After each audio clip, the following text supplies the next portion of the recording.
Salmo 119, versículo 36, diz assim: Inclina-me o coração aos teus testemunhos e não à cobiça. Cobiça é algo muito perigoso, um pecado grave, inclui desejo errado de ter coisas, posições. Muitas vezes a gente pensa em coisas de outros, está incluído também no perigo, ter coisas que alguém tem e tomado por inveja, que já é outro pecado, mas que anda junto com a cobiça, e você quer também, quer e desenvolve até um sentimento ruim com relação ao outro, mas não é esse o assunto aqui. Inveja é cobiça. E a cobiça é quando o que você deseja está errado. Deseja ter, ou deseja possuir ou alcançar. Desejar ter ou possuir ou alcançar, em princípio, não é errado. Claro, desde que você deseje alguma coisa saudável, alguma coisa que Deus pode aprovar. Porque nós somos pecadores, mesmo falando de crentes, já sendo salvos, mas o pecado ainda habita em nós. Então, muito do que a gente deseja não é lícito. E curioso é que alguém pode desejar algo e ser lícito para aquela pessoa, para as circunstâncias dela, para as condições dela. Já para outra pessoa, aquilo não é mais lícito. Então, se ela deseja muito uma coisa que não está bom aos olhos de Deus, virou cobiça, porque quer uma coisa que não é para querer, seja lá o que for. Então, todos nós, obviamente, somos sujeitos ao pecado da cobiça, uns mais, outros menos. O objeto de cobiça, como já comentei, é muito variável, desde o velho dinheiro, ou coisas, ou posses, até posições, cargos, ou até mulher do outro, ou marido do outro, uma Bíblia proíbe, inclusive lá no, num dos mandamentos. Então, a gente deve estar sempre com muito cuidado com a tal da cobiça. Eu gostaria muito de melhorar de moradia, mas é muito mesmo. Senhor, me dá um sentimento correto de desejo, de planejar, e de alguma forma isso não é mal, entendo eu, mas pode se tornar, se não for a tua vontade para mim. Então, o crente deve estar o tempo todo muito ligado com esse assunto de cobiça, aonde é um desejo de fazer um curso para um aperfeiçoamento maior na sua profissão, deseja muito, até se sacrifica para isso, passa a ser uma cobiça, eu quero ter aquele título, eu quero ir um grau maior academicamente, eu quero aumentar o faturamento da minha empresa, e eu quero um filho, tenho dois, eu quero três, eu tenho nenhum, eu quero um, mas quero porque quero. Cuidado, está entrando no terreno perigoso da cobiça. Mas eu gostaria agora de olhar mais para o aspecto mesmo terreno, não é bem terreno, tudo eu estou falando agora até aqui é terreno, mas material. Material e de alguma forma ligado à profissão, ao ganho da vida, que inclui aí aquilo que eu falei de progredir, de lucros, de mais melhor salário, melhores posições e coisas assim. Nós devemos nos preparar, eu ia dizer brasileiros, mas talvez cidadãos do mundo inteiro, para um retrocesso grande em termos financeiros, patrimoniais, econômicos. Não sabemos o tamanho disto. Aí eu fiquei me lembrando, interessante, isso pode ser um, um, um terreno muito fértil, o diabo nos tentar na área da cobiça, ou o próprio Deus nos provar nesta área. Deus não nos tenta, ele nos prova. Aí fiquei imaginando, você estava imaginando, você estava pensando em comprar um carro daqui para o fim do ano, segundo semestre, um carro novo. Você queria muito, mas de uma maneira saudável, e combinando com a esposa, o marido, com você próprio sendo solteiro e tal, se preparando para aquilo. Aí, de repente, provavelmente você vai ter que se acostumar com a ideia de que não vai ter esse carro esse ano. E talvez não o próximo ano. Ninguém sabe. Estou falando em termos de possibilidades, em termos de preparo. Aí entra. Não, mas eu quero meu carro. Foi anos que eu passei pensando. E agora surgiu a oportunidade. E o dinheiro está na poupança. E eu quero o meu carro. Aí é isso que eu estou falando. Aí pode começar a entrar nesta área em que Deus vai olhar e dizer: momento, você quer mesmo de cima, é por cima de pau e pedra, como se diz, você. Como é isto que você quer porque quer? Obviamente, o carro é um exemplo, que poderia ser aquele curso, aquele projeto que você tinha, seja lá do que for, mas envolvendo patrimônio, envolvendo dinheiro. Tanto que eu gostaria de ter alcançado 50 mil reais na minha poupançazinha lá, familiar e tudo. E baixou para 42, tive prejuízo, tudo isso aí que aconteceu. Mas eu quero o meu 50, eu quero o meu alvo.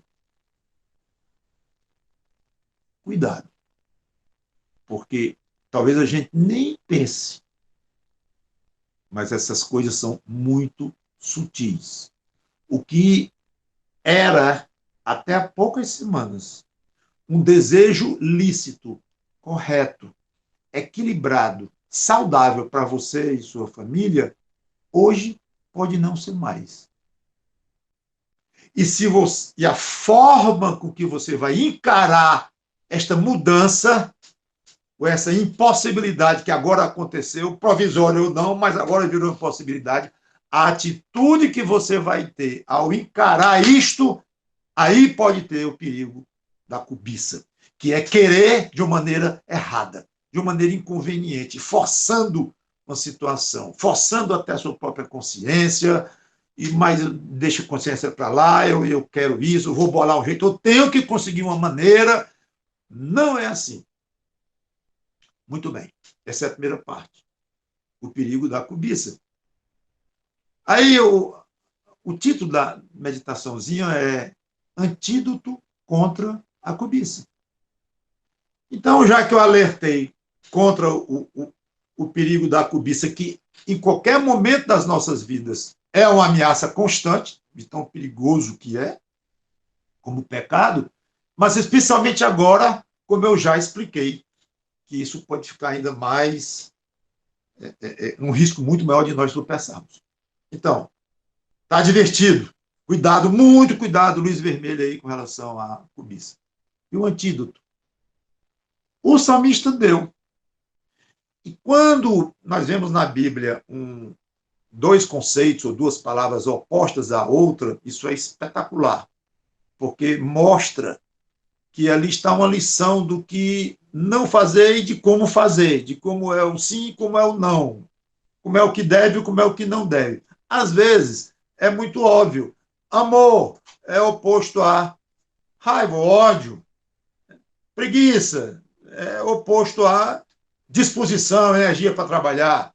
Mas, às vezes, a Bíblia traz opostos que não são tão óbvios. Esse é um. Inclina-me o coração aos teus testemunhos. Não há cobiça. Ora, ele colocou aqui o oposto de cobiça, os testemunhos de Deus, a palavra de Deus, a Bíblia. Mas talvez o mais lógico para a nossa cabeça é que o oposto à cobiça fosse: ah, Senhor, em vez da cobiça, me dá conformação com minhas coisas. Pronto. Se eu tiver conformação, minha cobiça vai praticamente desaparecer. Ou então, humildade. Humildade. Eu quero porque quero fazer aquele curso que é caríssimo, vai dar mais 3 letras no meu currículo, vai me dar um status acadêmico maior e tal, e me deixa ser mais humilde, não querer tanta coisa, minha posição, ou alguma outra coisa. Mas ele não coloca humildade, não bota aqui conformação, ele bota Bíblia. Antídoto contra a cobiça. Bíblia. Mas como? Ou por quê? E aqui está o segundo ponto. É porque a palavra de Deus é tão rica e é uma vitamina tão forte para as nossas fraquezas espirituais, mas tão forte, que ela supre todas essas áreas. Então, se o problema de conformação é o que mais lhe atrapalha no seu pecado da cobiça, com certeza a Bíblia vai ter inúmeras passagens que diz que nós vamos ter o que comer, o que beber, que vestir, estejamos satisfeitos. E que Deus dá o que nós precisamos antes de nós pedirmos. Vai ter um mundo de passagens que mostram claramente que não tem sentido a inconformação e que é o contrário, bonito, a pessoa está conformada e tudo. Tem um mundo ali. Mas se o problema já não é tanta questão de conformação, mas é realmente de uma certa arrogância intelectual ou coisa assim, aí vai ter muitas passagens que falam sobre a sabedoria do homem, do mundo, Deus tornou louco a sabedoria do mundo, aí, um monte de coisa sobre isto. Então, qualquer que seja a causa ou causas, que geralmente é mais de uma, as causas das nossas cobiças, infelizmente temos que assumir que temos, mas qualquer que sejam as causas, a Bíblia vai tratar, ela vai atingir aquele ponto fraco e ela vai fortificar. Então, o salmista diz logo: Senhor, sabe de uma coisa? Eu sou meio cobiçoso mesmo, eu não sou muito bom nisso, não. Desde quando eu tenho que estar confessando esse pecado, mas eu queria um antídoto, mas é a tua palavra. Não tem melhor do que a tua palavra. Ela vai me fortificar. Então, e por fim, novamente, eu tenho batido um pouco nesta tecla, irmãos, na questão do crente se acostumar com as coisas espirituais. É exercício. O músculo físico da gente, o corpo, é tão elementar isso que para nós temos o corpo saudável e músculos mais fortes, mais enrijecidos e mais dinâmicos e tudo mais, nós temos que exercitar em tudo. E a vida espiritual ela é feita de músculos espirituais invisíveis, é que eu uso uma figura, é lógico, mas são músculos espirituais, são capacidades espirituais. E da mesma forma, ou analogamente, tem que ser exercitados. Então, no nosso exemplo aqui de hoje, não é? Senhor, esse negócio que o pastor falou de cobiça é perigoso mesmo. Eu até estava pensando nisso, eu estava meio chateado que eu vou ter que adiar a compra daquela moto. Já estava querendo me chatear, porque eu estou vendo que vai complicar.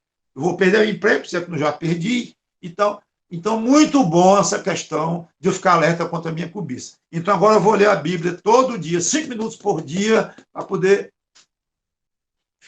ficar mais fortificado contra a cobiça. Tudo bem, meu irmão. Leia a Bíblia 5 minutos por dia, tá bem.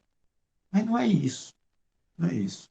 É o costume de ler as Escrituras, de consultar as Escrituras, de meditar nas Escrituras. Isso fortifica tudo do crente. Vai pegando todas as áreas fracas e vai tornando mais saudáveis, mais robustas, mais sadias.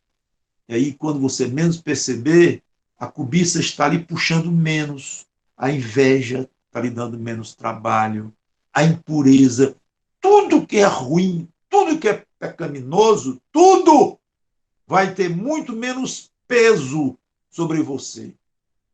que é como a Bíblia diz, considerais mortos para o pecado. Morto é que não é atraído por nada. Esse é o ponto ideal do crente.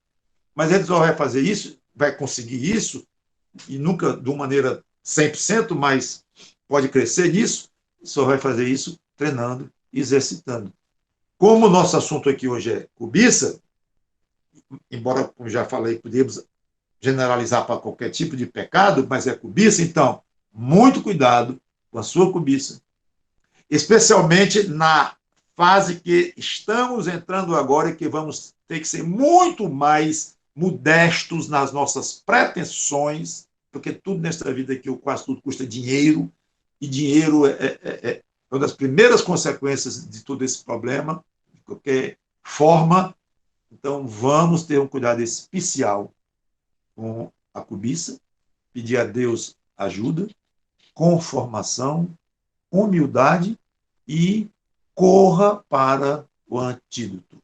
Não de uma maneira ultra emergencial, de 3, 5 minutos por dia, quase assim como fosse uma pílula, que seja, como eu disse, mas exercite-se melhor, se acostume. Seria espetacular para você se todo esse período, toda essa provação dessa quarentena e o que ainda pode vir pela frente, se tiver tido o efeito de tornar você mais íntimo, mais acostumado, mais exercitado, tendo mais prazer no contato com as Escrituras, os estatutos de Deus. Vamos orar.